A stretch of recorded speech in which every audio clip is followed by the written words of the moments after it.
Hi all, நீங்கள் இப்போ பார்த்துட்டு இருக்கிறது சுமையாஸ் ரெசிபீஸ் தான். வாங்க இன்றைக்கி பார்க்கலாம் முருங்கைக்காய் சேர்வா எப்படி செய்யலான்ட்டு.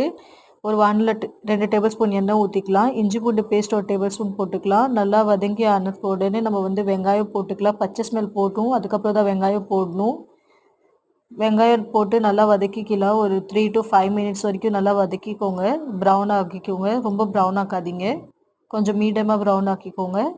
அதுக்கப்புறம் உருளைக்கிழங்கு நான் குட்டி குட்டியாக வெட்டி வச்சுருக்கேன். ஒரு உருளைக்கிழங்கு இல்லைனா 2 உருளைக்கிழங்கு கூட போட்டுக்கலாம், ஆப்ஷனல் தான்.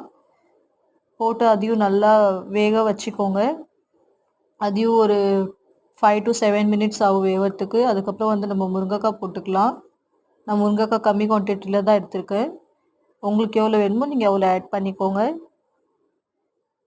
நல்லா கிண்டி விட்டு ஆனதுக்கப்புறம் நம்ம உப்பு போட்டுக்கலாம் தேவையான அளவுக்கு. நான் 1 டேபிள் ஸ்பூன் தான் எடுத்திருக்கேன் உப்பு. பாருங்கள் நல்லா வெந்துடுச்சு. பட்டாட்டா பாருங்கள் எப்படி இருக்குன்ட்டு, சூப்பராக வெந்துடுச்சு. முருங்கைக்காவும் நல்லா வெந்துடுச்சு. அதுக்கப்புறம் மசாலா பார்த்தீங்கன்னா 1/2 டேபிள் ஸ்பூன் மஞ்சள் தூள் போட்டுக்கோங்க.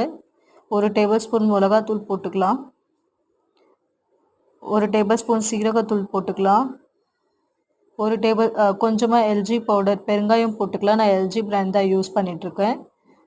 உங்களுக்கு எந்த பெருங்காயம் யூஸ் பண்ணாலும் நீங்கள் பண்ணலாம். கட்டி பெருங்காயம் கூட நீங்கள் இடித்து கூட யூஸ் பண்ணிக்கலாம். அதுக்கப்புறம் நான் சீரகம் 1 டேபிள் ஸ்பூன் போட்டிருக்கேன்.